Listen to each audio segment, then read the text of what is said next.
Minus 20 seconds. 15 seconds. 10, 9, 8, 7, 6, 5, 4, 3, 2, 1, 0.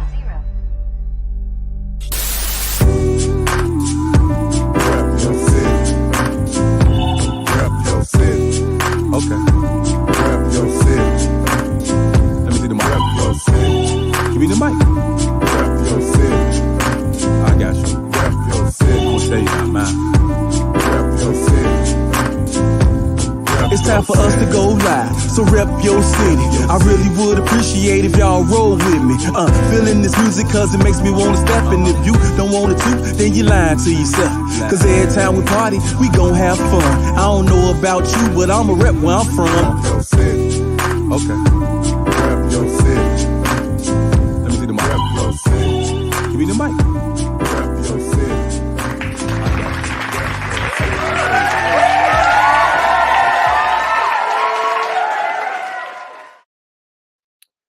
Welcome to the RYC Live Show this evening.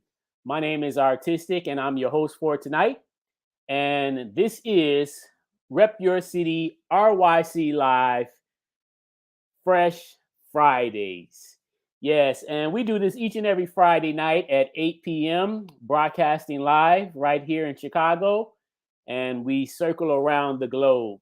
So sit back, tune in, keep your devices locked to the platform because we have a special guest, a legend, a graffiti legend here in Chicago. And we're going to get into some history tonight, some really fascinating and interesting history. We do this all the time on the platform. It's for us, by us. We rep our city wherever we're from. And we hope you rep your city wherever you're from. So with that being said, I'd like to introduce one of my homeboys from back in the day. This brother is a historian. He's a pioneer, a graffiti artist, a photographer, a documentarian, and an all-out down by law brother. Real cool brother from the north side, representing the Logan Square area, and the ABC crew, Renegades of Funk. All right. And also working with us with the Rock Nation. Wearing many hats, always staying busy, a lovable dude, you know what I'm saying, making peace and just doing his thing throughout Chicago and around.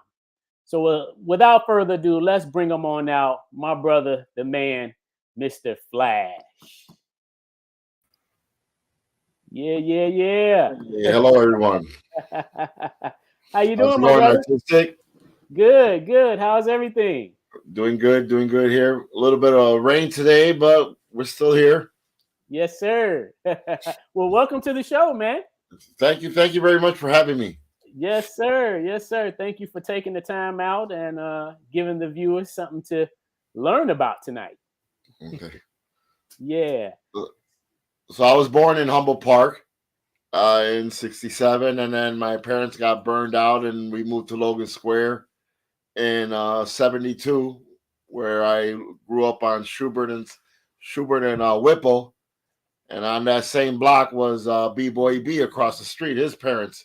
Our parents still live there, and he was one of the first guys that came back from New York when kids would go back and forth in the summertime and start talking about the hip hop movement and Chicago and what they were doing in New York and what we had to change what we were doing in Chicago. So nice. It's very humble. On the next, and then on that block there was DJ Nonstop was on the other side. Gizmo, Pilot, the whole block seemed to have a lot of artists around it, and then on the outskirts we were surrounded by a lot of gangs. So we always were like playing dodge the gangs with them. Yeah. So Flash, I know you and I, we have very similar backgrounds as artists, graffiti artists, historians. Even though we represent Chicago overall, we come from different sides of Chicago. You're on the north side, I'm on the south side. But you have a background in bikes. Yeah, as a kid, I was always into the BMXing. It was something that I couldn't do the breakdancing, man. I really did try the breakdancing, and I almost killed myself in the kitchen. My mom said, "Give it up." So I listened to her, and then I really liked the freestyle movement. And if you actually think about it, the breakdancing that they do on in the breakdancing is also the flatland tricks that they do on BMX bikes. There was a lot of similarity to, so I gravitated to the BMX bikes. And then after I got older, I just admired the bike culture in Humboldt Park a lot. That it goes back even to the 70s that all these men would gather up these old beach cruisers and put them together. And there's the first one was Just Cruising, and then I was part of classic. I was part of Chicago Cruisers, and then there's classic cruisers now. So it's always been about preserving these old bikes, these beach cruisers, so that we could take our time riding around the city. Nice. So I've done a few murals on them, and I did one of the logos, but it's a lot, to do. So now I just try to ride. Okay. So let's talk about the early stages. You coming out as an artist. Were you always an artist from ever since you can remember, or when did you get involved in art? As a kid, my mom always had us buying model airplanes.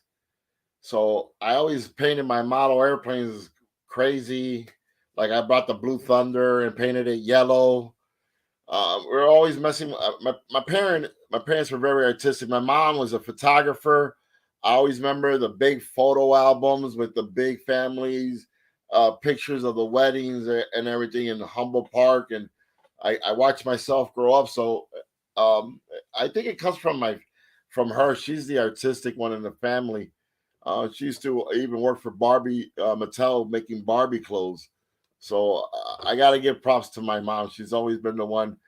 And as a lady of the 60s, she was always into colorful dresses and stuff, making them. So I remember these big pattern dresses with flowers and everything. So I always go back to my mom. The colors that we see that brighten up our eyes are introduced to us at an early stage by our parents.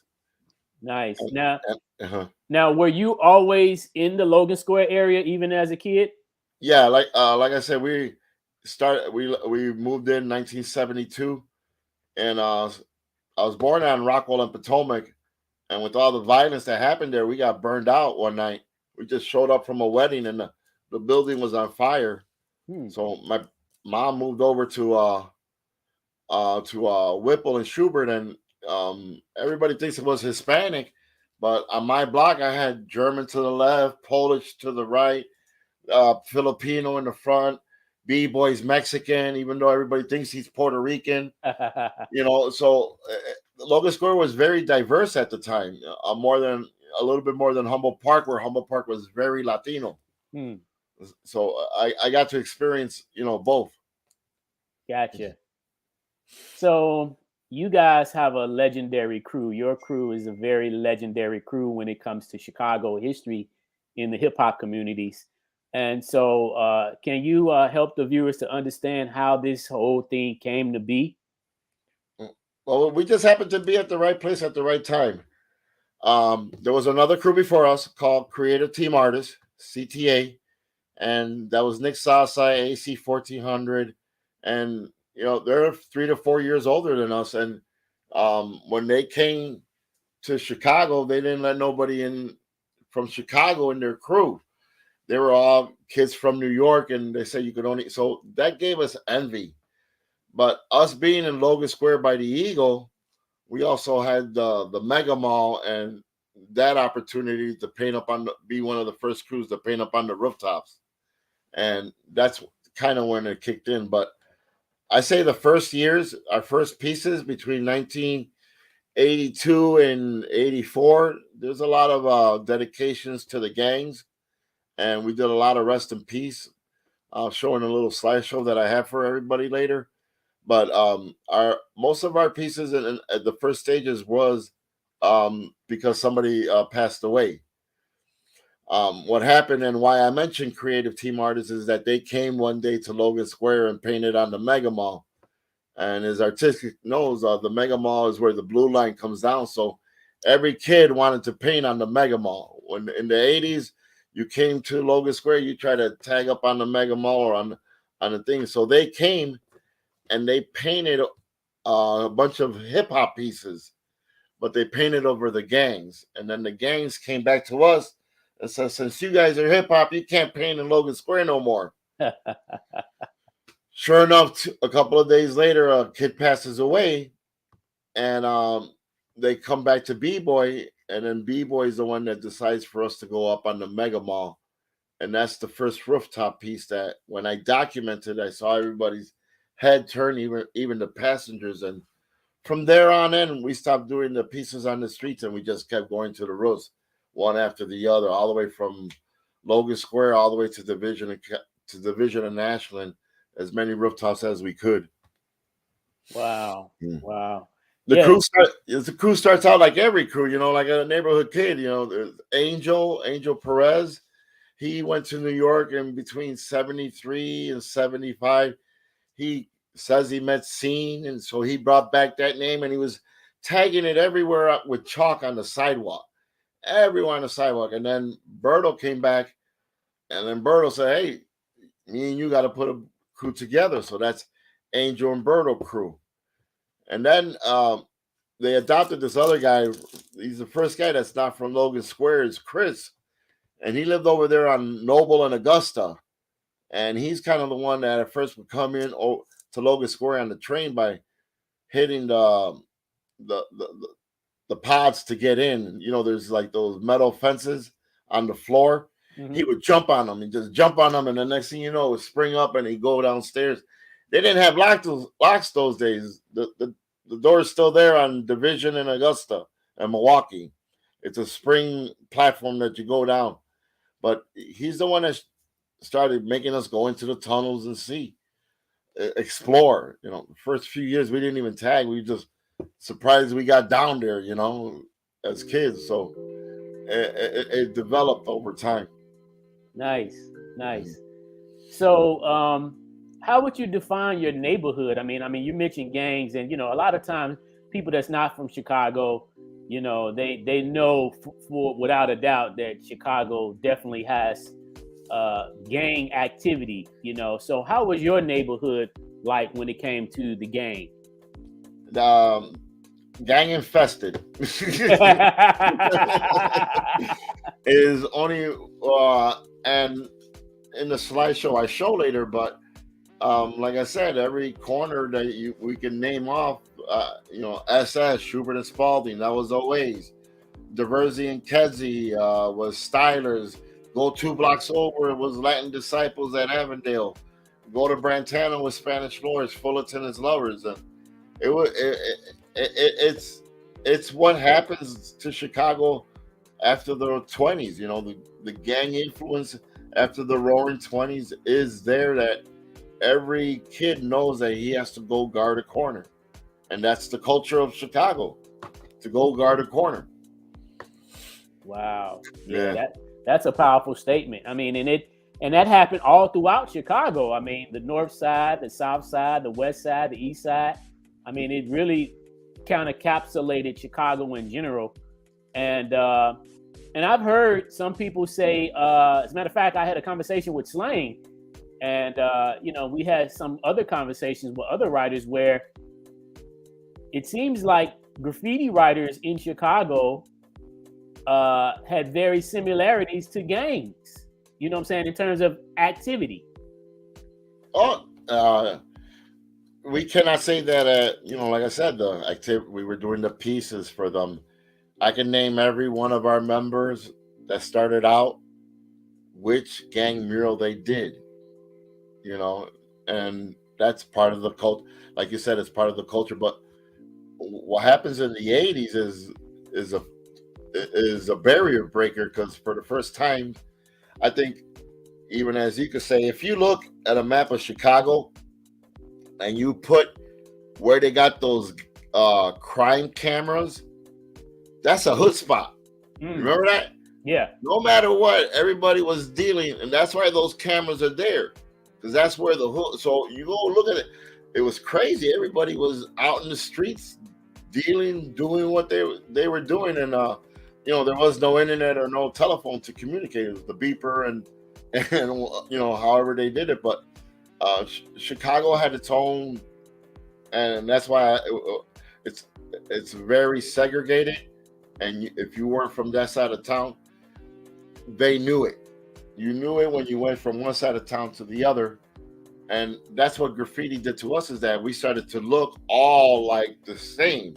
Whether you were black, white, or brown, you started to dress like a b-boy.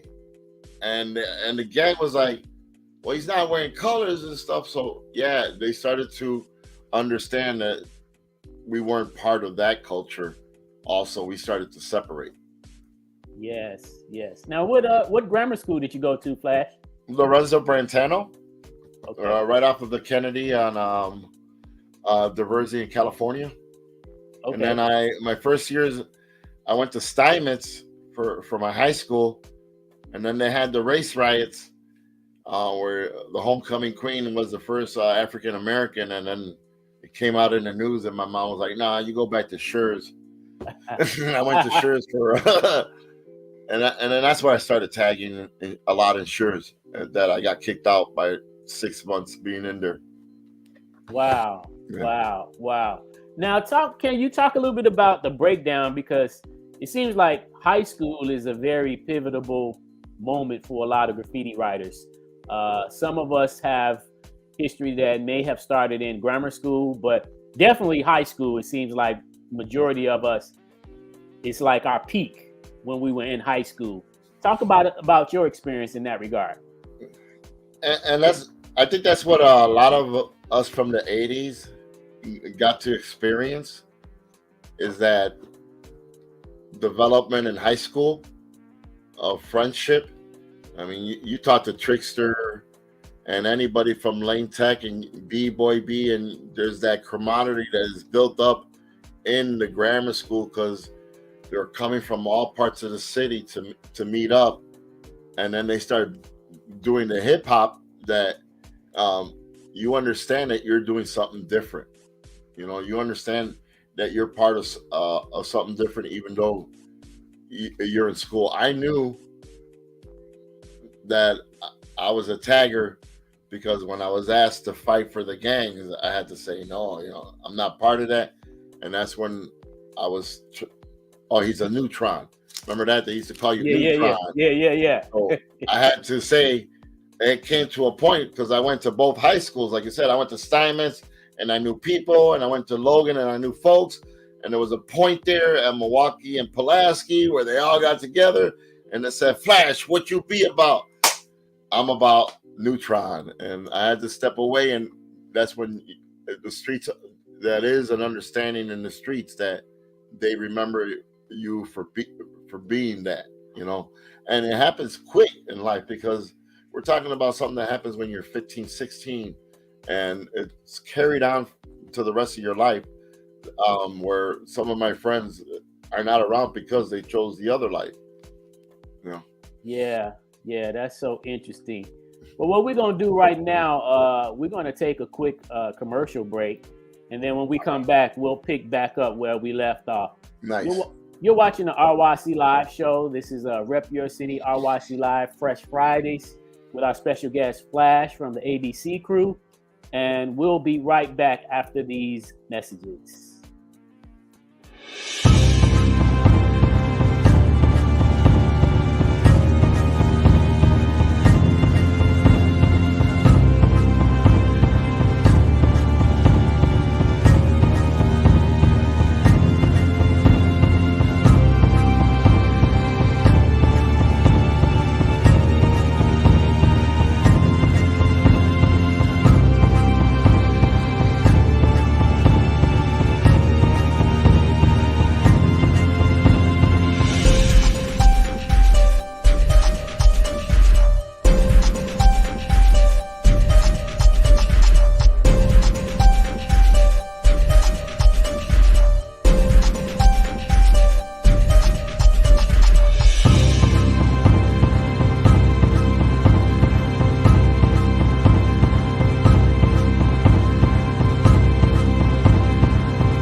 Are you tired of shopping for wigs in the back of a beauty supply store?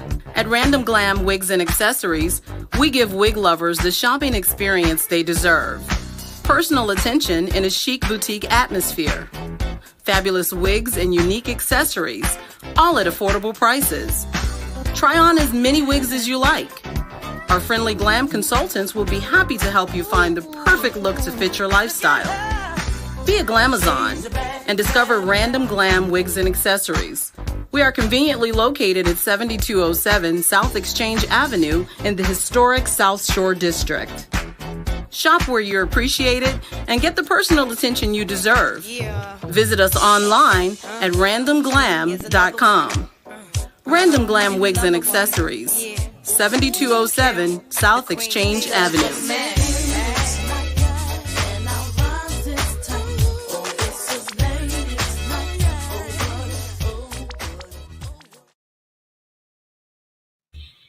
Welcome back to the RYC Live Show, and we have our special guest, Mr. Flash, with us on the set tonight. Yeah, man, I'm excited, man. I mean, like when you think about, I think about Chicago hip hop history a lot, and I see how like all of these movable parts play intricate roles, and even though some of the elements people may have started off with in the beginning, and then some they picked up others along the way, but nevertheless they all interlock.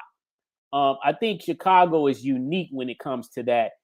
Can you talk about, because I understand that your crew actually originally started as a breaking crew.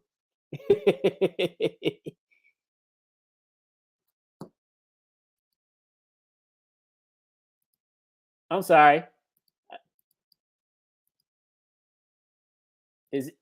I think it's muted.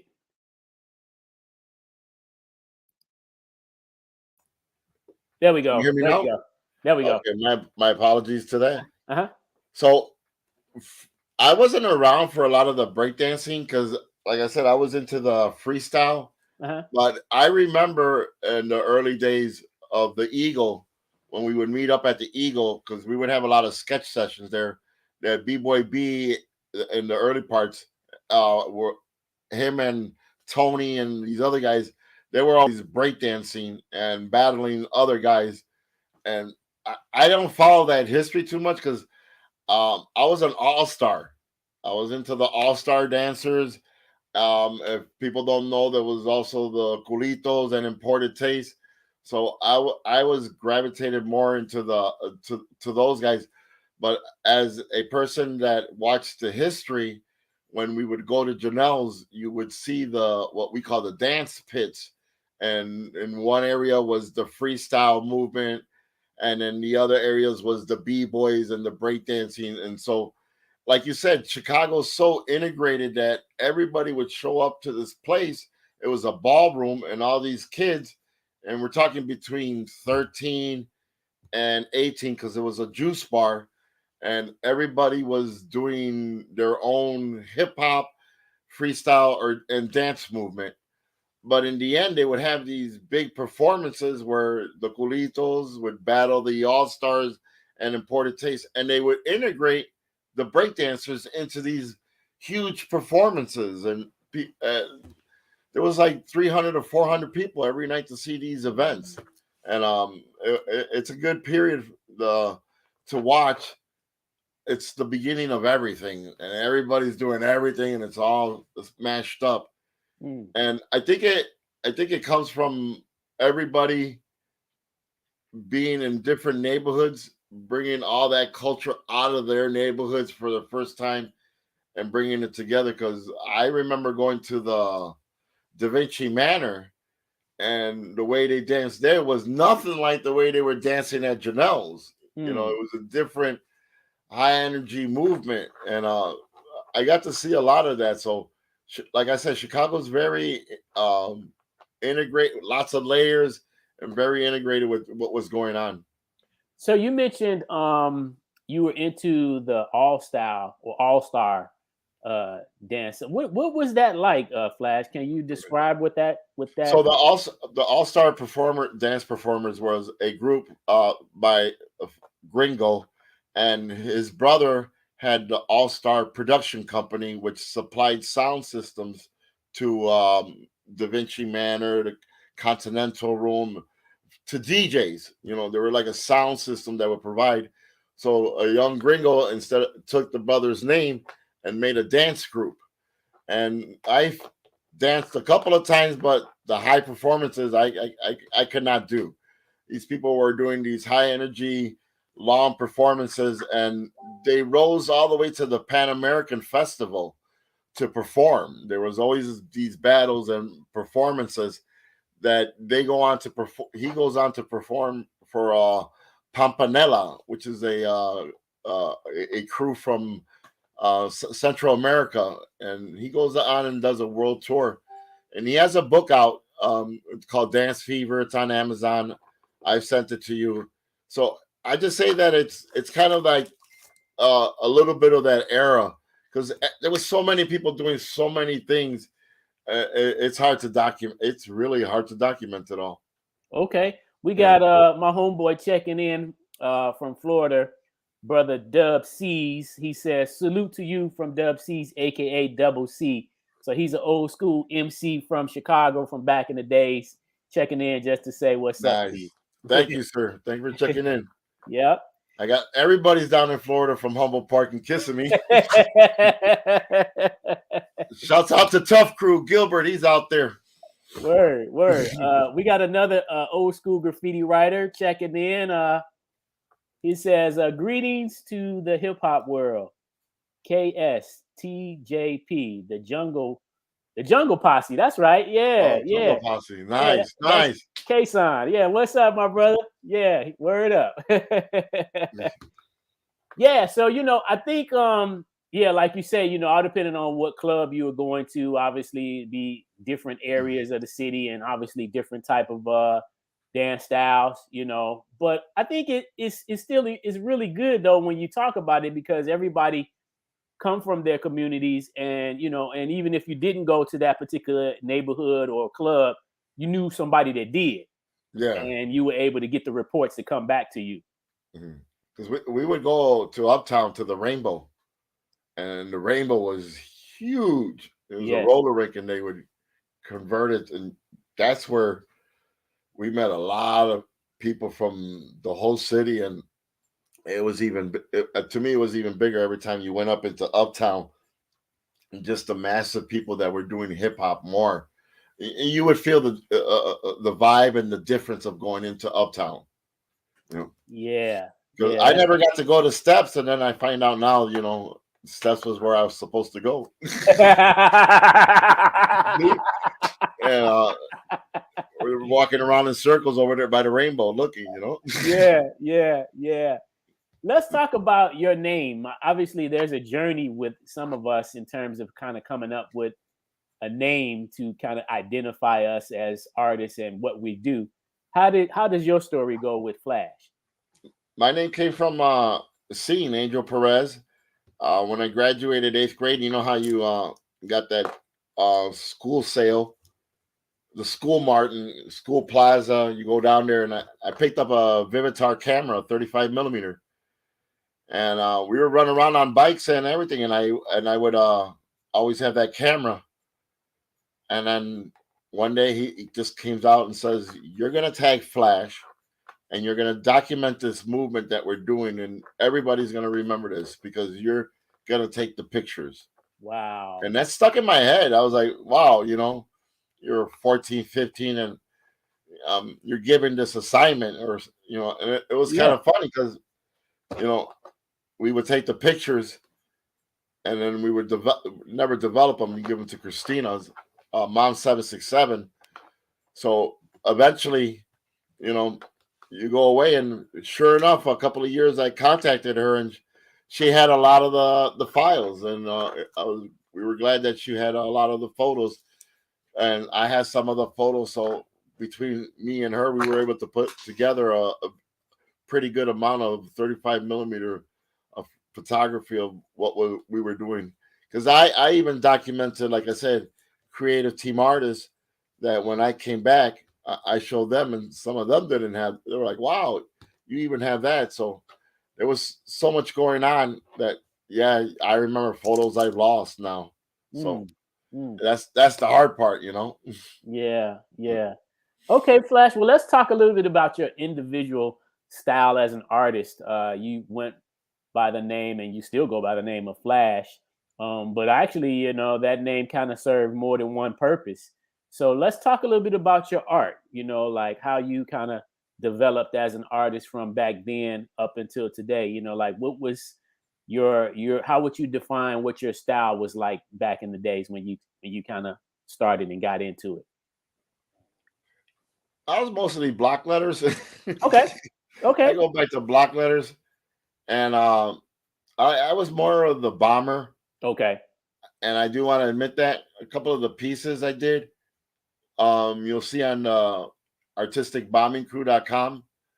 We have a breakdown, and I was one of the ones that was always there in the beginning when looking out, or we go up on the roof, help fill in, and you develop by sketching, and that's one thing that always was instilled in all of us.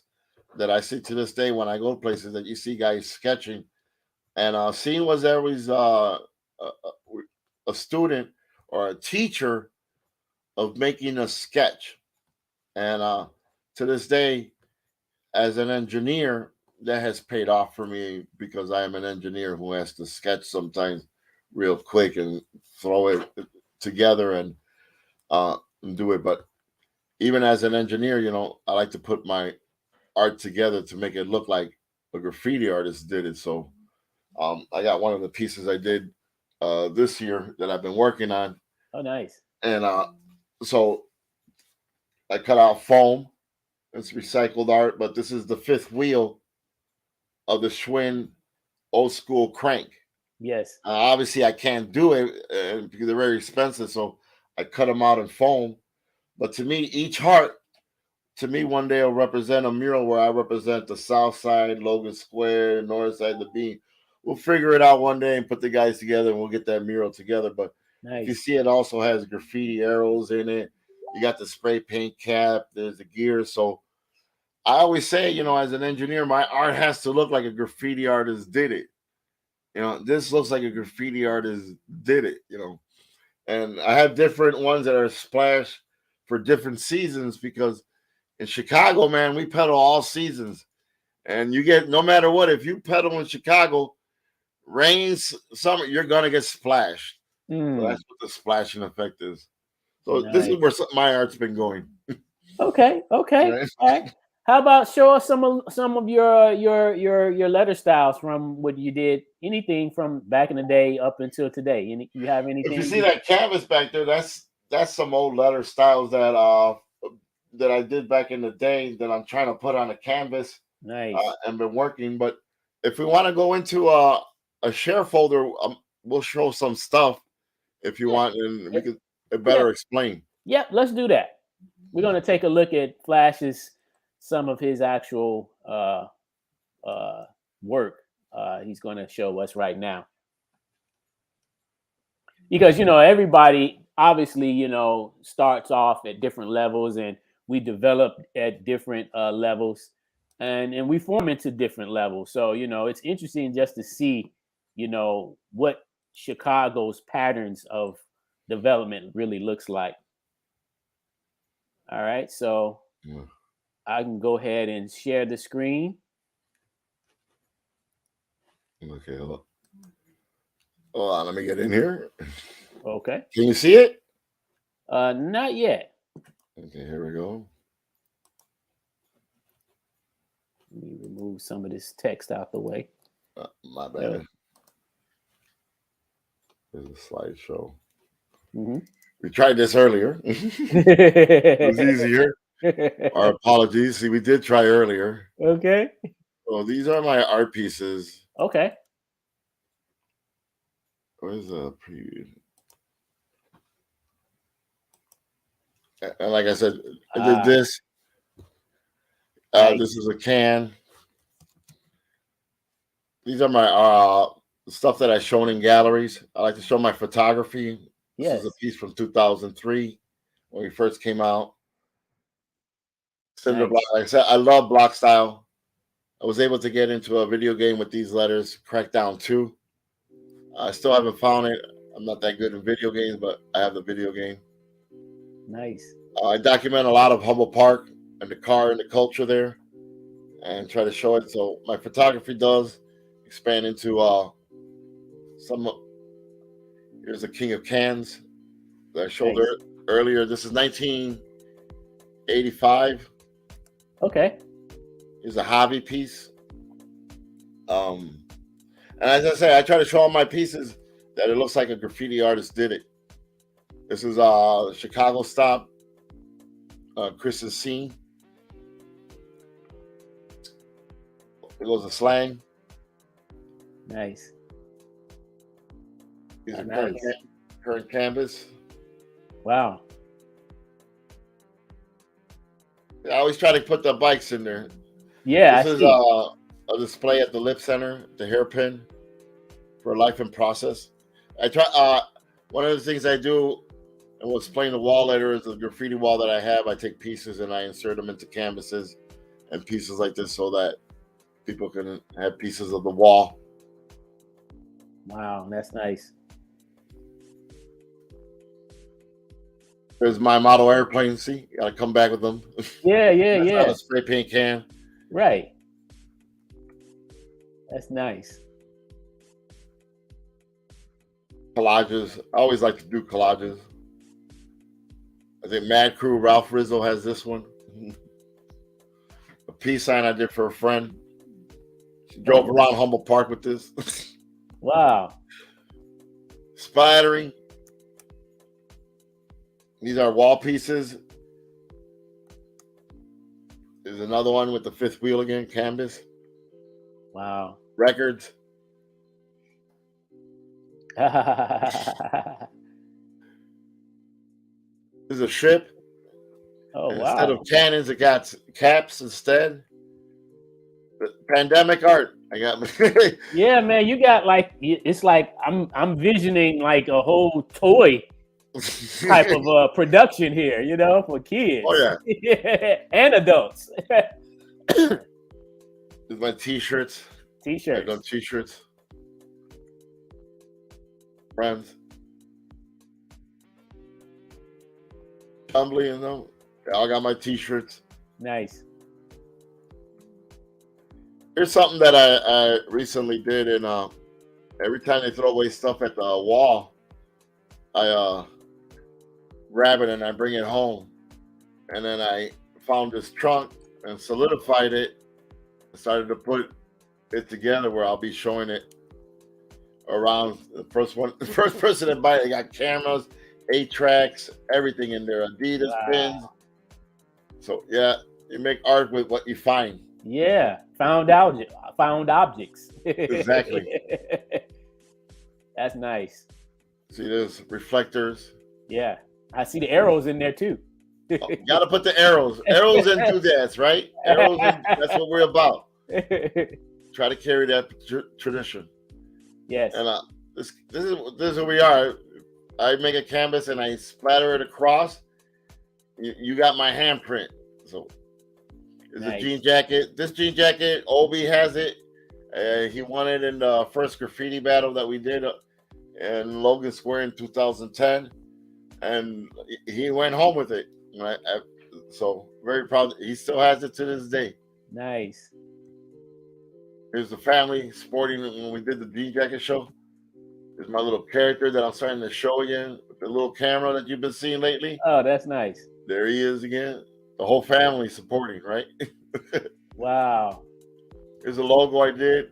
This is the bike that we gave away for the battle racers. You were there. We did the battle. The logo I designed for the classic cruisers. I love them. The club. They still rep. Pieces of the wall. Nice. Wow. Now, are those literal pieces? Are they kind of heavy since they're pieces of the wall? Yes, they are. Okay. What happens is that after 4 to 5 years, water starts to seep in behind and creates a big bubble. And it was my daughter who just came one day and popped it, and she started to make art out of that. And I said, "Oh my God, I better do something." She's getting ahead of me. But you can see her art on Zombie Recycle on Instagram. She's out there selling the art pendants and stuff. And then I sell the bigger pieces. And we'll be on State Street this year on August with Renegades of Funk.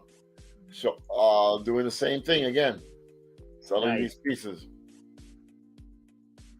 The idea is, I know that people do these pieces, but the only pieces I do are going to be on the wall because this is the only time that I'll ever do it in my life. I'm not going to be able to do this again. Like you and I both know, the wall's coming down. So whoever gets these pieces is just going to getting pieces of history. Yes, which is very smart to do. Here's a CTA piece from back in the day, Milagros. So let's go into the old files and show people what we were talking about earlier. And what we want to show is the ABC history. And this is Logan Square. As we were saying, when it first started out. So here's the Eagle. And then these are all the gangs that were around here. As you see around the Eagle, here's the Blue Line, the Mega Mall. So we had to maneuver around all these gangs. But if you notice in this pocket, there was no gangs. Okay. This is me jumping into the lakefront. Wow. Hey, what year was that, Flash? 1984. This one, I think. I got on the bottom. And I just say I'm a graffiti artist. I was told by Scene to Document. I took the name and ran with it for 5 years of my life. Early morning jumps into the lakefront, colorful bikes flying through the neighborhoods, documenting everything. I was never to hip hop. I feel I was part of the hip hop movement. Yes, and we still wore straight legs with tangos, Wow. And added our own house music to it. Let there be house. Is that a newspaper clipping? Yes, I was jumping at the lakefront. We would ride into the morning at the lakefront by Oak Street Beach, and this is a 3-shot series that the photographer took of me jumping into the lakefront. That's dope. So we were all jumping in, and then we would bail out the water, bail ourselves out the water. But He documented me, and I had the Jordan tongue coming out, and I think that's why he did it. I was Jordan before Jordan. That's nice. So this is the little section that I showed you on the thing where we have most of our history. Hold on, let's go back to this. This is a Pilot.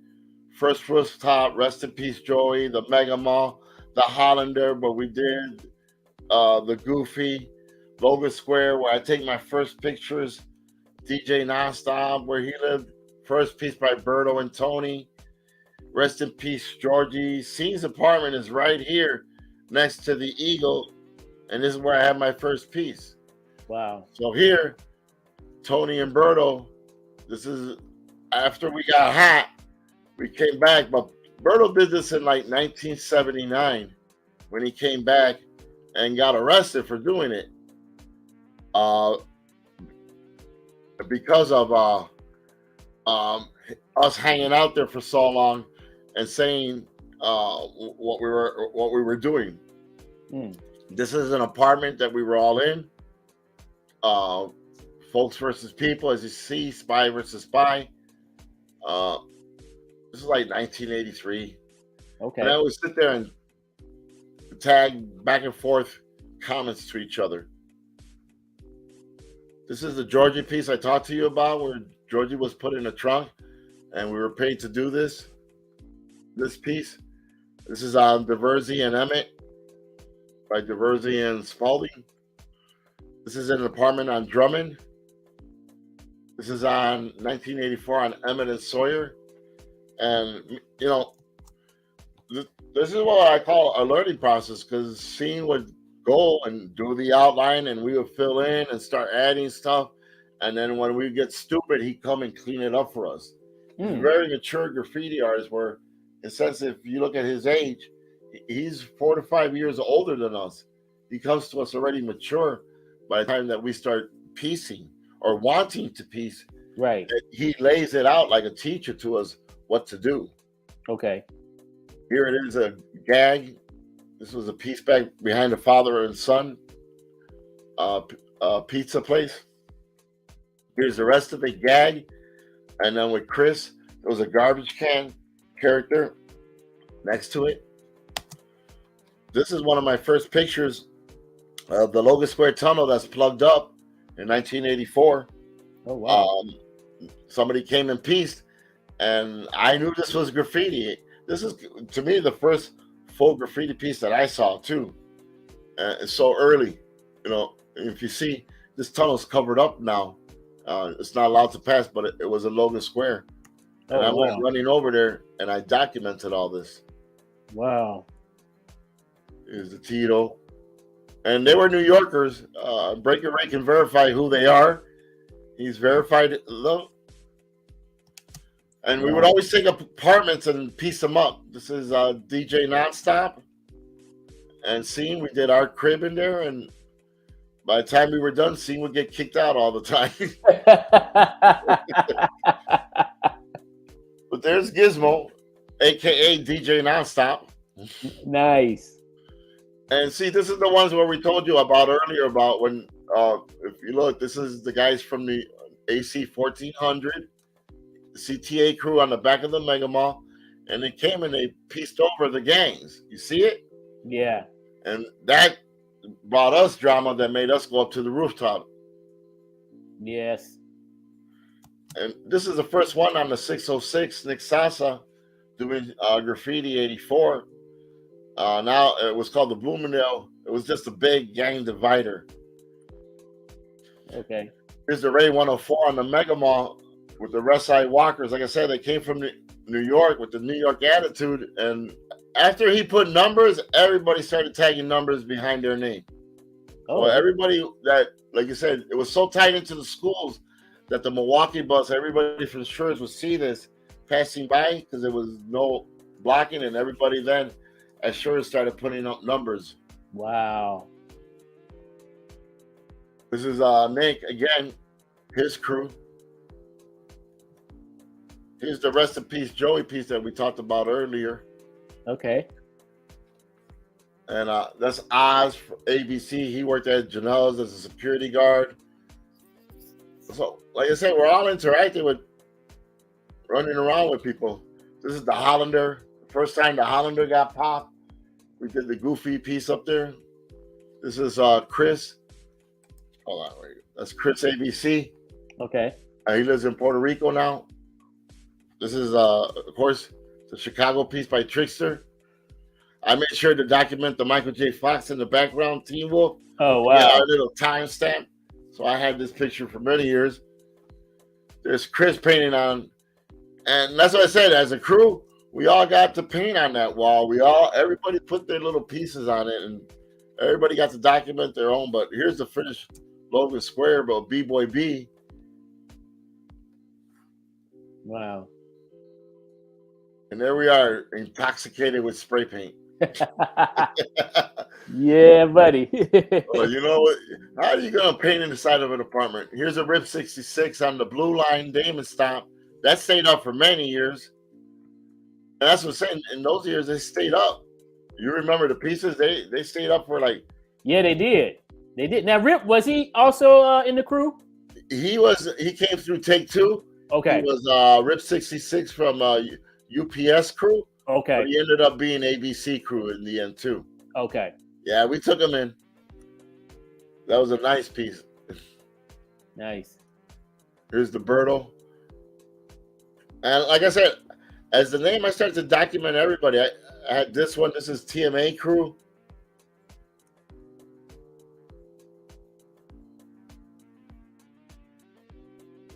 Bizarre. Nice. So this is an outline done by Quick CTA, but after a while he never came back to do it, so ABC crew filled it in. Oh, So okay. it's kind of like an ABC CTA crew. Oh, wow. There's the guys. This is called Nightmare on the Yellow Tab. It didn't last long because we didn't have permission to do it. But down the street, Schubert and Spalding, like I told you, the old ways, they will sell acid. And people will come from around the whole city lining up to get that yellow tab. So we dedicated this piece. This is called Nightmare on the Yellow Tab. Wow. Rest in peace, Peely. This is right behind. There's Slang. Let's go back to this. This is a very iconic picture. This picture, There's like 4 or 5 of these, to be honest. If you see this one has severe, it has those being flipped. Here's a F624 flash. Everybody would come on Sunday to Logan Square. And the first thing you would do when you get out of the train, you wouldn't go to the theater. You come to the back of the Trickster wall, and then you would tag on there. That's why you see Peely 1, TCP, people from around the city, Stain. Everybody would come, but the first thing you would do is you walk through the Milwaukee Avenue behind the Trickster piece and the Windy City, and you would tag. They would tag back here. Oh, so We got Slang there. We got ABC getting flipped. I mean, it's great. Is that the alley? Is that the alley area? Yes. Okay. The alley area right behind here. Oh, okay. Okay, so you would cut right through there, and then right now it's a Chase Bank, and that's the back of the Chase Bank on here. Okay. Okay. Now, is this your shot here, Flash? Yes. That's dope. What year was this? 85. Nice. Yeah. I stopped documenting in 1986. Okay. When my friend dies, and I end up in the National Guard in the military by 1987. So it happens fast for me.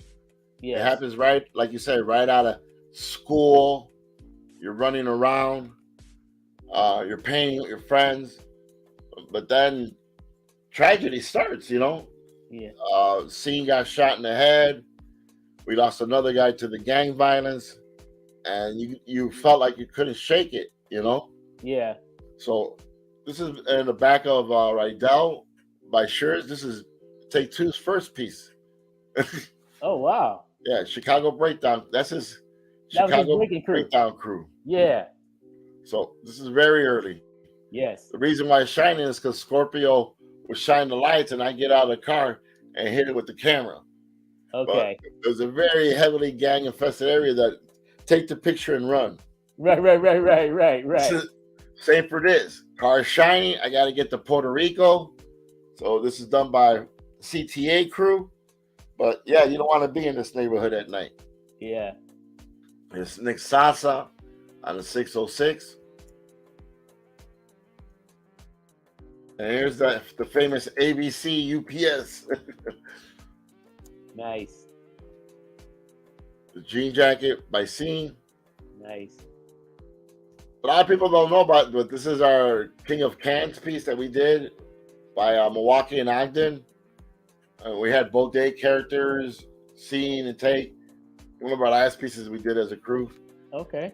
Oh no! Look at that. Flocka by Fly 105, 1984, and there I am in Scene's apartment and my boombox. Yeah. So here's the other piece of a King of Cans. And if you look, we were influenced by Robotech. See the little stars and sparkles? Yeah, I do. You would see that in Robotech, and man, we were really like that. Here I am showing my guns. There's a jacket painted by Scene. Oh, okay. And then I started to, we all did some of it. And I ended up liking the character that I've been carrying them for years, and I'm going to start doing them more now. Nice. They told me I need a street art character, but as you see, graffiti artists always got street art. This is 1985, and I was like, okay, I got my street art character, and I'm going to start doing this. Nice. This is a cheesy mobile. Was done up in 1984, 83 by Nick Sasa and the crew. You drive around, you would see this. It was funny as shit when you would see it driving down the street. Yeah, look ancient. See, I told you, I wasn't into the breakdancing, but there's my b-boy stance and my character did BMX tricks on bikes. Nice.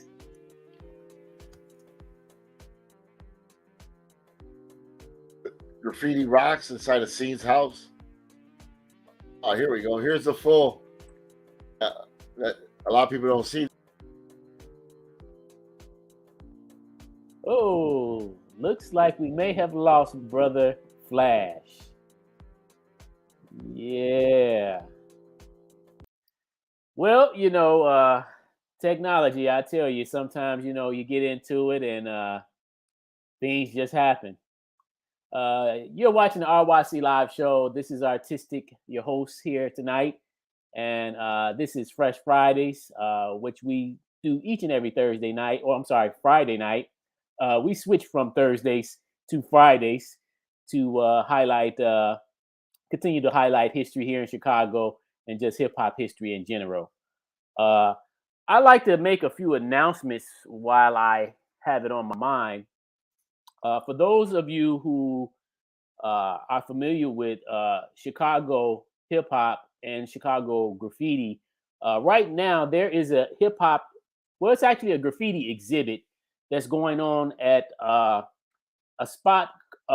It's the name of the exhibit is Family Resemblance, and it's called the Evolution of Chicago Style Graffiti. It's actually taking place right now. The opening for the exhibit started on March 4th, and it's going to carry over until May 7th. This is put together and produced by the She Gallery at the Epiphany. And right now, you can actually go down to the facility and see some of the artwork by some of Chicago's graffiti legends, such as Trickster, Pango Slang, Orko, Drastic, B-Boy B, East, Warp, Fest, and Take Two. Really, really fascinating work down there. So if you get a chance to go down and check it out before May 7th at the Epiphany, which is located at 201 South Ashland. That's 201 South Ashland. It's the Epiphany Center for the Arts. So yeah, I definitely went down there and checked it out, and it was really, really nice. Let's see, we got my man Flash back in. Let's bring him back in. There he is. My apologies. I don't know how long I was there just talking away without knowing I was on. Okay. So all right, so Flash, we already come up on the hour mark, so we still haven't got to some of the things. So let's actually go over now and let's talk about some of the community work that you're involved in. We know that you are a part of a non-for-profit organization, and you guys do events over there in Logan Square every year. Can you tell the viewers a little bit about what's that about? What we do is take space, negative space, and make positive space. Mm-hmm. As kids, as you saw, we took the Eagle. When we came back in 2003 with the internet, we started massing up to meet each other there. That now we've turned that into Chicago's Writers Bench. As everything in Chicago, we take something and run with it. So like New York had their Writers Bench and Style Wars, we decided to do that here. And there's a few Writers Benches in Chicago. There's one at the Belmont. That's always, but this is one that we created so that people would come from outside and enjoy themselves. And what we do there is show the four elements of hip hop. They come from around the country, and we bring in the vendors that deal with only hip hop elements, such as artistic. And we have people painting on shrink wrap. In the graffiti battle, we have people emceeing. There's kids that come from around the world that are breakdancing, and trophies are given out there right on the spot. They're made on the spot. We have the artists paint them. right there, and then we give them out. So that's every first weekend of August that we do that. And then as the wall has grown, we every time we have some kind of thing happen, we've done Maria. We had the Maria hurricane event, and at the same time we had an earthquake in Mexico. So we used our wall that year to do an event, and from then on in, we've been using the wall to do an event where we have an event called Against the Fence, where artists have art on the fence, and some artists are painting. We have graffiti battles, one called as a tribute to Ramelzi, which is called Battle Racer. We understand that graffiti artists can't afford all the paint, so just like Ramelzi, he's given one letter to do on the wall, and it's a very good competition that brings out the skills in all the writers.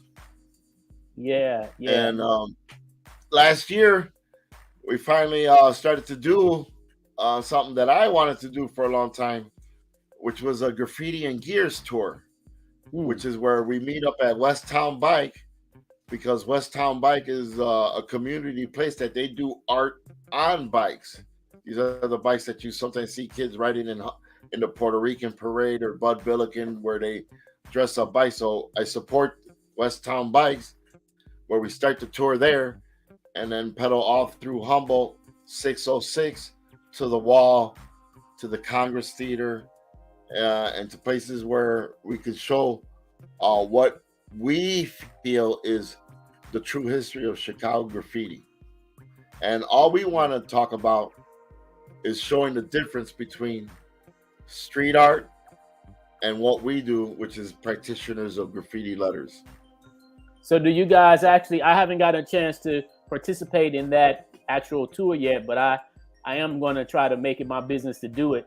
But do you all actually show murals that's done by street artists as well as the graffiti artists? Oh yeah. See, starting at West Town Bike, you have the Paseo Boricua, which all the doors are painted by street artists. Okay. And then you go to the 606, and you know that's a project that we were all involved in 5 years, and we explained to them about Nick Sasa and how he started there. We stop at Division in California, and we tell them about the Kentucky Fried Chicken, when back in the day when you could come and it was the Words Wall, and you could see Trickster and everybody painting. Even though there's street art there, we try to tell them the reason that there's street art there is because of the graffiti art that was there before. And that's what we have to show on these tours, is a lot of these places that have what we call street art started with graffiti artists putting up their letters there. And that's what we as and what me and you have always been pushing, is that to show the difference between what street art is and what graffiti art is. And that's the only thing that we've always tried to push on. We are practitioners of the letters. We do letters. Like Gabe said, if we can't do letters, we ain't got the candy. There's no candy if we can't get the letters in there. So they like to do the characters and everything, but when it comes down to it, we are about letters. Yeah. I think that's a very true statement, because even when I first got involved, it was always about the letters. I mean, you could see, even if you've seen a full production with characters and background and things of that nature, you still had to read what the production said, which means it had to have some type of letter forms in there, So that and hairstyles, and I'm a sloppy tagger. I was a bomber, and I even understand that. Nick Sasa told me the first time he saw my tag, he's like, "Man, I thought you could do better than that," But I understand where, like, the Nick Sasa, your Peely, and your they come over and start to show you that you have to have proper hand style. And they start to show, and you saw it in that photo where there's a lot of scribbling and then boom, you see the PD1 at the bottom, just like perfect layout of an actual tag, and it's stays in your memory, no matter what. Because, as I said, I never met no graffiti artists. I didn't meet anybody back in the day. We weren't supposed to meet anybody, and I left in 1986. And by 1987, I'm in basic training. So when you come back and you see, oh yeah, I remember that tag. I remember like a unique car crew tag on the side of it, because it was just so clean. And that's what we understand as documentation people. Chicago never hid its letters like other they hide. Chicago, you always knew what the person was tagging. It just came out artistic. It just came out, spell out. You knew that, made sure that you could read every letter, and every letter can stand by itself. Yeah, and I think that was one of the things that kind of encouraged me to want to get into it more, because it was fascinating to see how you could camouflage a style, a semi wild style or a wild style, and yet, once you start to look at the form and the direction of the letters, you can see, oh, that's an A, that's an R, that's a T, and that makes that style based on how it was done, So, and I always thought that was interesting, because you're taking the basic format of the alphabet and you're bending it, you're cutting it, you're folding it, you're flipping it, you're just making it unique. But you make it that your buddy can understand it, that don't even know you. Yes. And that's the true nature of our culture, is that, with all this internet talk, that's why we gravitated to we've been on the internet since the internet started. Yes. And we used it because we learned how to communicate long ago with bits and zeros and fonts and stuff. Oh yeah. And we gravitate. We always evolve, and it's scary now, because you and I seen it. These kids are taking it to another level now with this painting stuff and using the phone and making little scribbles on the wall.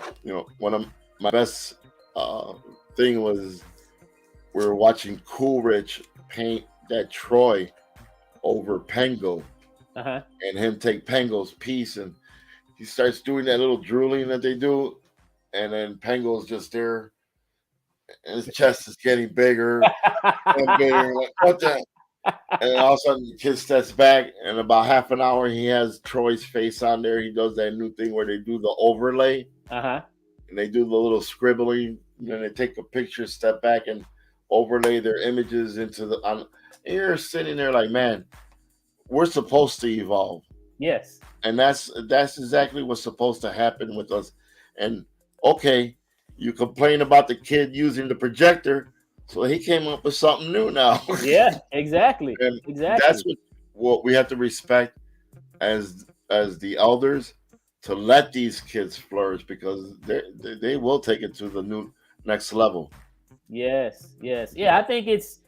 I mean, even like for us in the 80s, there was always this back and forth with what you're supposed to do as a writer, and my thing is that, I always classified myself as a writer, but I also classified myself as an artist.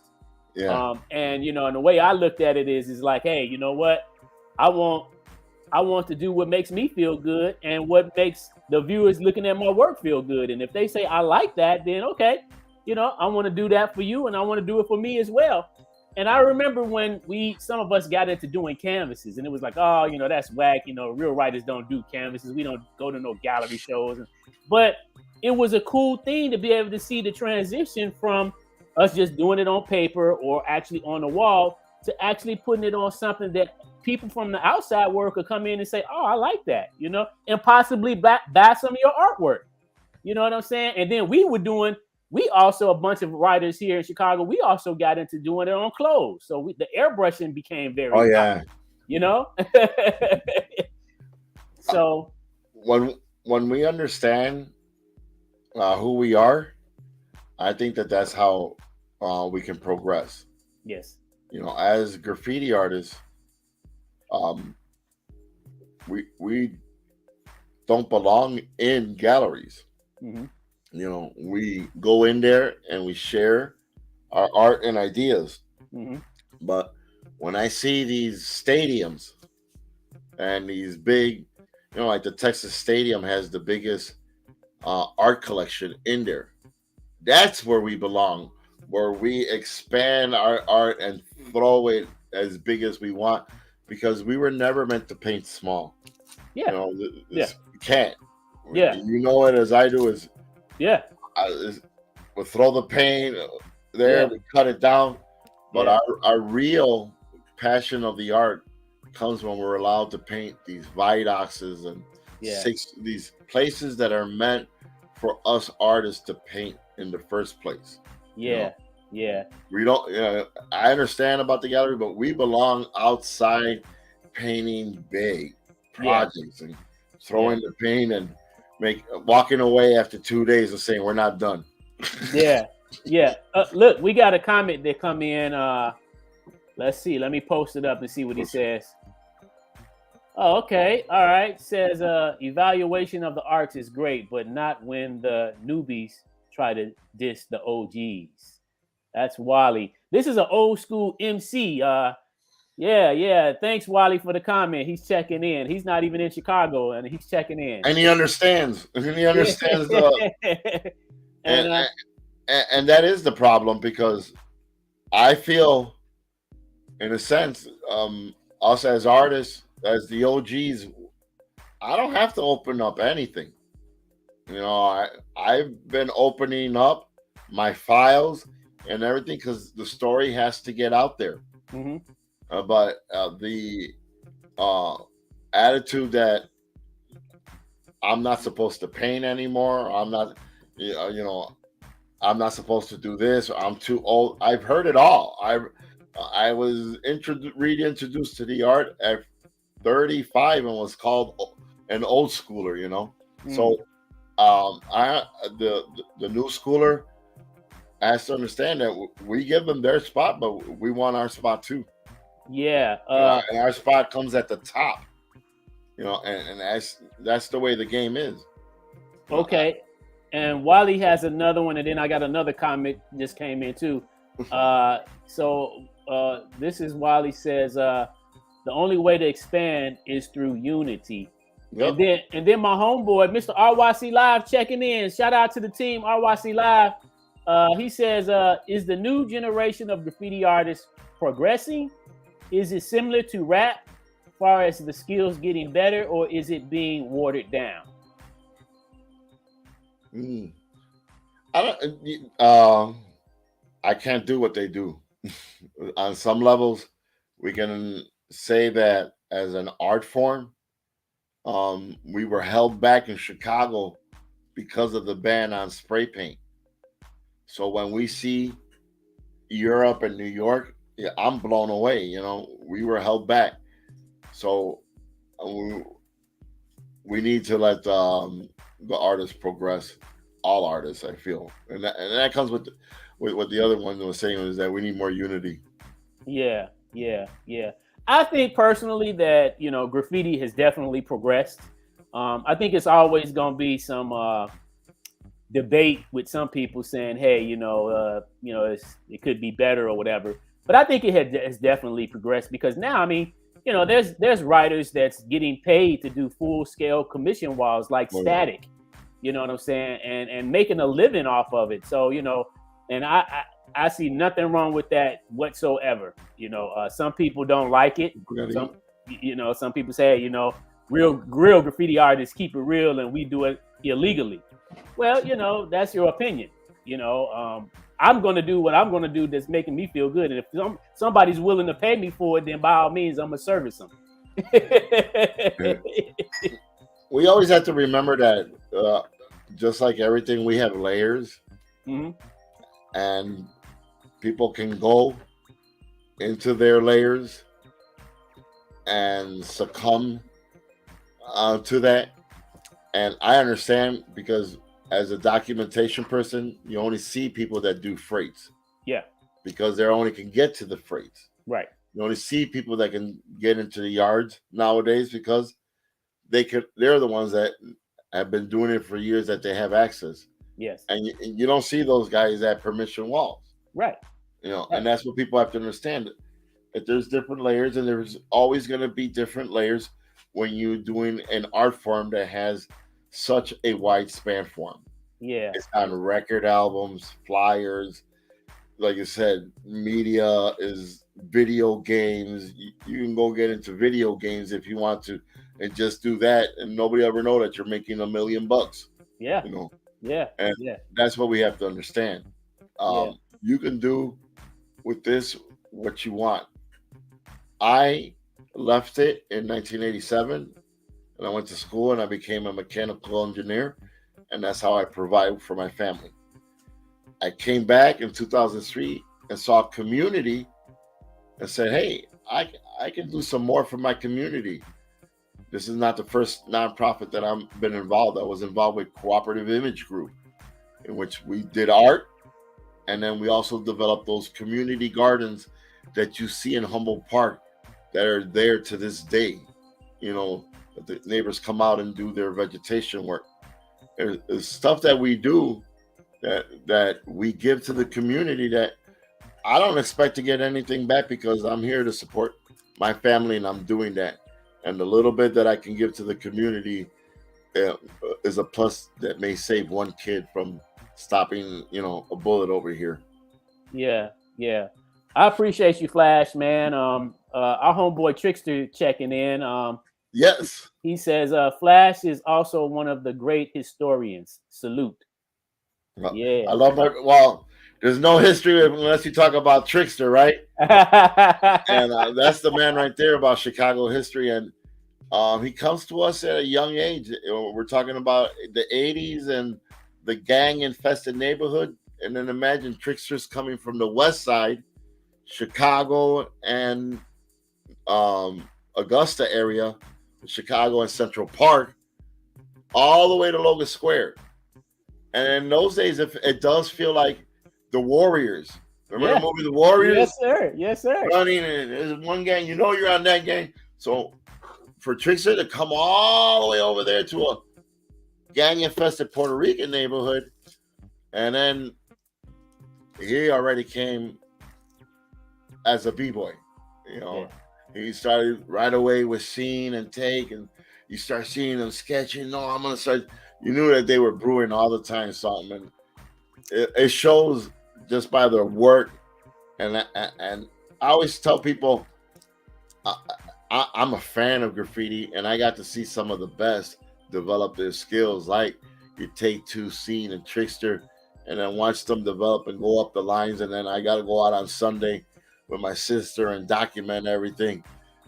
It's a great era, you know. It's great to watch and to see who Trickster becomes. You know, it's one of the most humblest artists that you can ever come across. He shows everybody and anybody, and I'm proud to have been even a member in his crew, you know.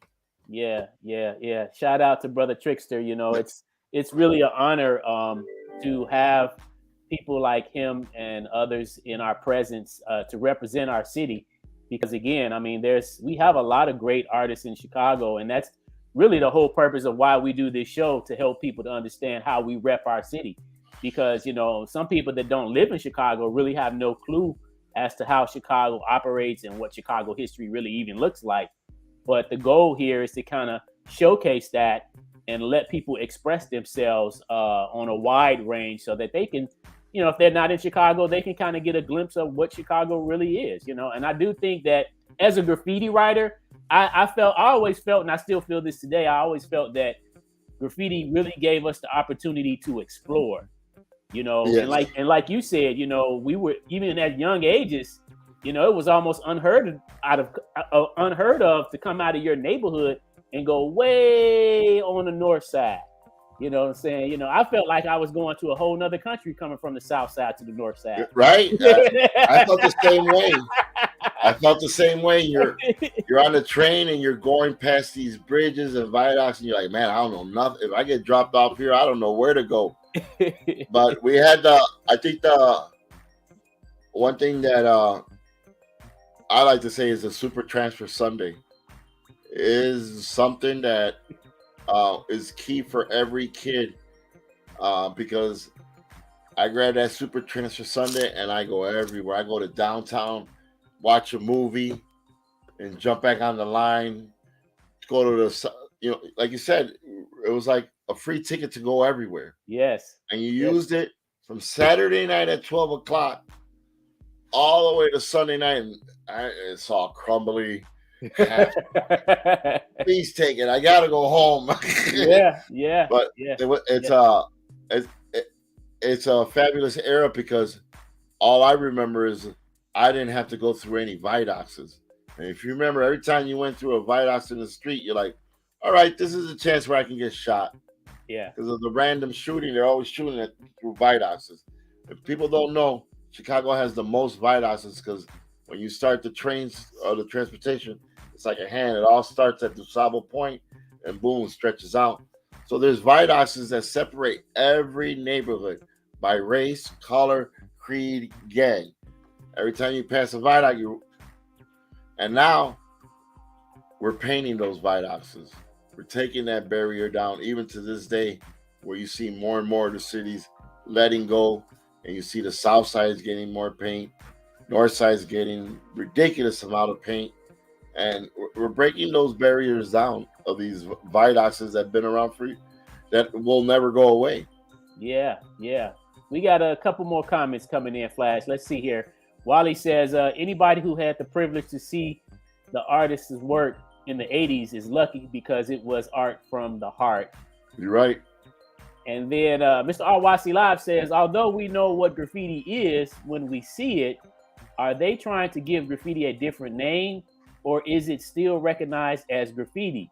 Sometimes they like to change the name of our elements and our culture. For instance, drill ain't hip hop. Is graffiti still graffiti, or has society given it another name? That's a good one because that's what we're here fighting every day in the schools. Our site is used by schools.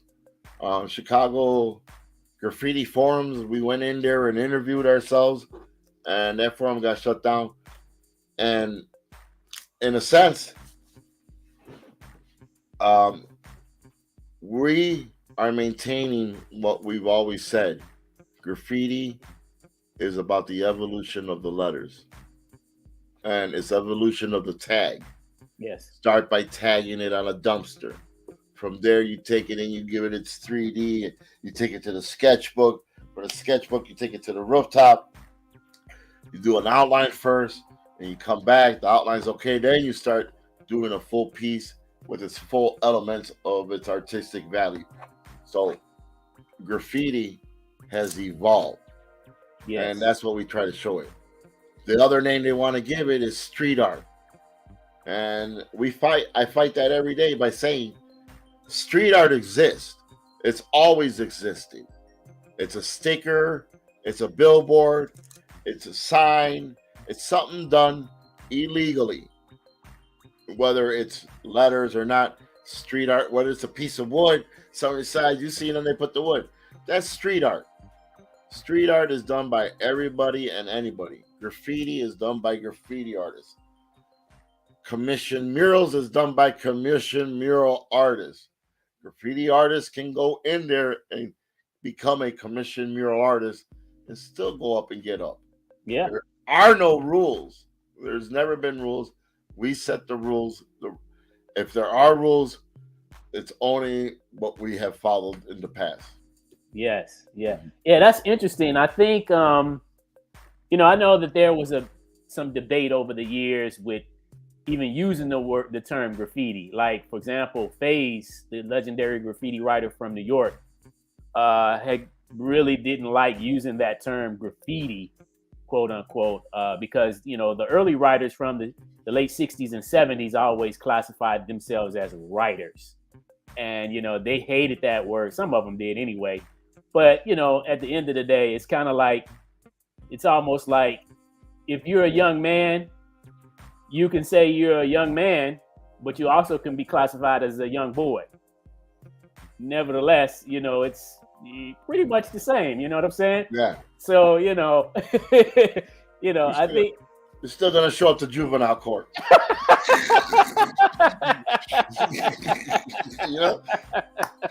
When you're an adult, then you're an adult. Right. So, another comment here. Graffiti ain't street art, and drill ain't hip hop. Okay. Yeah. I never heard of drill. Oh, I don't know what drill is. I guess I'm that old. Well, that's how the media has definitely made changes. Just like with breaking. I mean, we didn't originally call it break dancing. We called it b-boying or breaking. In Chicago we called it breaking. In New York they called it b-boying. But when it came out to the media for the masses of people, they the ones that termed it break dancing. And some of the guys didn't like that. They was like, I'm not a break dancer. I'm a b-boy or I'm a breaker. Cats in New York was like, hey, we, boogie down or Bronx boy, break boy. They had a specific term that they liked to stick to. But the media, they same with the writing. I mean, They had one in Chicago for the b-boys that would practice and stuff. They would call them street alley dance groups. And you're like, where did they come up with that one? You're like, what? He was a member of a street alley dance group. You're like, where the hell? Yeah. And that's, and that's why me and you are out here fighting every day. Yes. The ridiculousness, and we control our own history. I agree. Our own storyline, and we do it by coming on stuff like shows like this. I want to show something right now. Okay. I got a little gift from another lady champ. Okay. I did a little interview with her, and she gave me this little gift today. Nice. I went and I picked it up. Whoa. Remember, thank you, Lady Champ and Tech One. They sent this to me. Look at that. Shout out to Lady Champ. Even my wife loved it. My wife was thinking about the old Logan days when she treated me to the Logan. Yeah. Man, those were the days, man. Yeah, those were the days. Have your name on a belt buckle or the name plate. Oh, yeah. And that was the thing. You show up Sunday to Logan. You had your Kango. After you run around the city with the super transfer, you get off at the Logan Theater. And you're right. You got your Kango. You got this. And you go see whatever movie was at the Logan Theater. It didn't matter because everybody was there. And if you weren't there, Monday would be like, where were you at? In school. They're like, what happened to you? Yeah. Somebody sending love out there. Yeah. So Flash, in summary, man, what you got going on today in current, what's your current projects looking like today in 2022? What are you doing working toward the future? Well, we're going to be, as you know, they've been opening up coming out of pandemic. So I think July 24th, I'll be at State Street on Art on State Street. They'll be doing a mural on the floor. And we'll have vendors out there, bike club, same thing as the writer's bench, but a little bit bigger. We were there last year and it was incredible. So we'll be doing that this year. We'll be doing the Graffiti and Gears tour also. And then with Renegades of Funk and B-Boy B, he has secured the Hairpin Art Center for us to start July 23rd, celebrating Chicago Hip Hop Month. Yes. And we're going to take it all the way into the writer's bench, where it is here. We hope that the preliminaries will be at the Hairpin Art Center. Okay. Making the Sunday a little shorter for us. Because as you know, the writer's bench goes on from 12 to late at night. The breakdancing competition has gotten really big.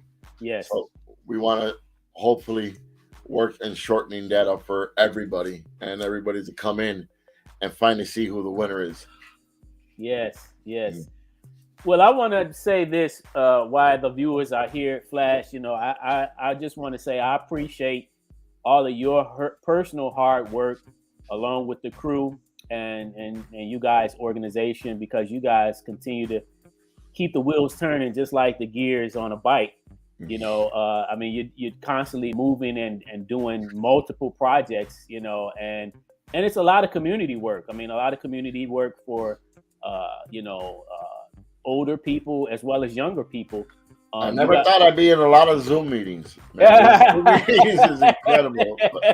But we appreciate the people that are out there that are behind the scenes. And like I said, Renegades of Funk is a collaborative. There's B-Boy B, Dollars, People, Missy Perkins, and Seven.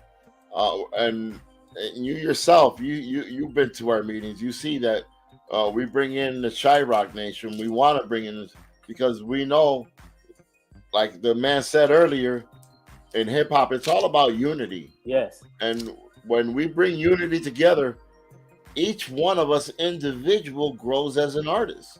Yes. I've always left knowing that, look at how great my community did, and I'm bigger now for it. Yes. And that's why I respect what you do and the documentation that you do. I really do appreciate it. You're showing off all elements, and that's even a bigger task than just showing one of the elements, which is I try to do. Right. Because you'll have people coming at you from all different angles. And look, believe me, I have a lot of bullet wounds. Oh, hey, if you ain't got no bullet wounds, you ain't from Chicago. I ain't even saying that one right now. But peace out to Scene ABC. He got a real bullet wound in the knee one time. He got a ricochet of a shotgun. So yeah, it's a battle in Chicago, as you see, because even in our laughing about it, the shooting is real over here. Yeah, you know, we're trying to save these kids with just 4 hours of painting at a wall, 2 hours of doing a sketch session, just something little bit to give them so that they're not out getting stabbed, shot, or whatever it is that's going on in this violent city right now. Yeah.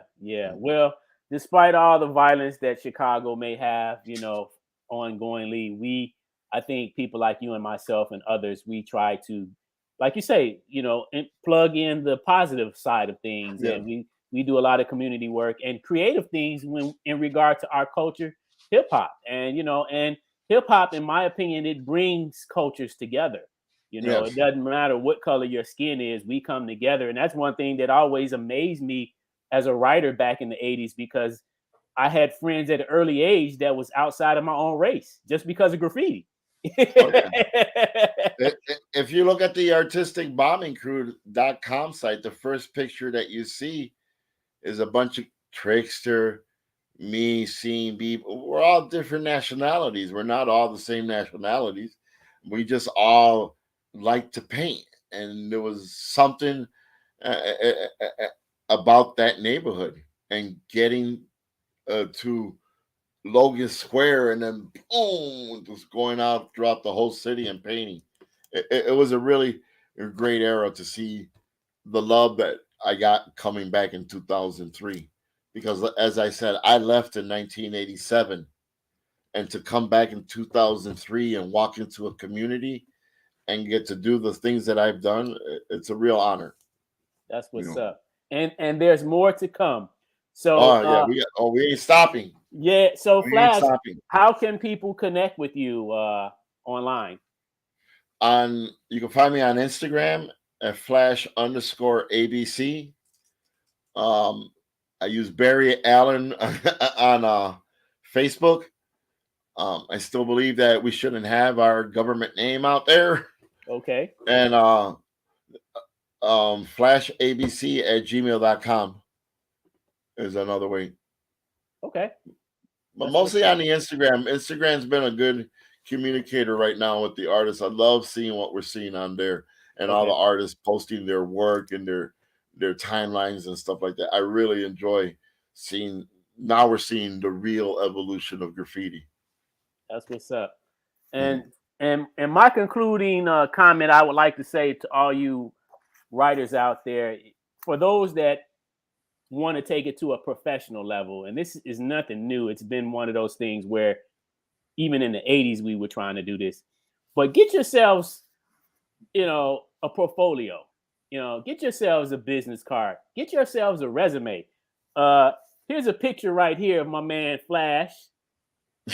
Okay. And this is an actual print. And then on the back, look what Flash has here. He has a little summary, a little bio about himself. Very, very. I put this together. When Flash gave me this, I said, "Wow, this would be a nice little piece just to present, to kind of just show, what you are as an artist. If you're an artist, then prove it. Let me see. Somebody might want to do business with you one day. As a writer, write it down. Yeah. And as every time you do a show, you do a wall. You go home and you write down that experience, and you'll see that when all said and done in 5 years, you'll be like, oh my God, I can go get some money with this. Yeah. Yes. The sky's the limit. And that goes for all the elements, whether you're an artist, a DJ, a producer, a dancer, whatever, you can have fun doing it and make some money at the same time. Document yourself. Yes. That's what I said. Learn how to, and that's one thing that you should learn from the old school, that even at an early age, we learned how to, why did we document ourselves? Because we knew we were doing something different. And it wasn't big. Like I was told, hey, we're doing something different, documented. How was I not going to listen to him? Yes. Yes. Well, Flash, man, it's been an honor, man, and a privilege to sit here and talk with you. I always enjoy talking with you, my brother. Keep up the good work. Say hello to the family and the rest of the crew.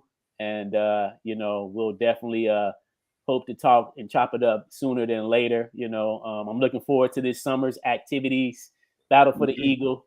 Gotta get you out at the bikes. Yeah. I got to get my bike tuned up, by the way, too. So all right, we work on it. I do that too. Yeah. So got a little bike swap. We got a little bike swap coming up. I think April 30th. I think they'll put the flyer on my page. But there's a lot of stuff. Everybody's coming out this year. I told everybody just get out and do something. Okay. All right. Hey, Flash, don't log off right away, because I just want to chop it up with you just for a short moment after I end the broadcast. Okay. But for everybody else, we want to thank you for tuning in. Thank you, everybody. Watching the show. It's been a great time here with Flash. And also tune in next Friday. We'll be back here once again at 8 p.m. And we will have the graffiti legend, Havoc, the founder of the Smart Crew. Yeah, right. So he's going to be on next Friday. So tune in for that. And until next week, y'all, keep repping your city. I'm Artistic, and this is Flash over here. Much love, Chicago. Peace out. Peace.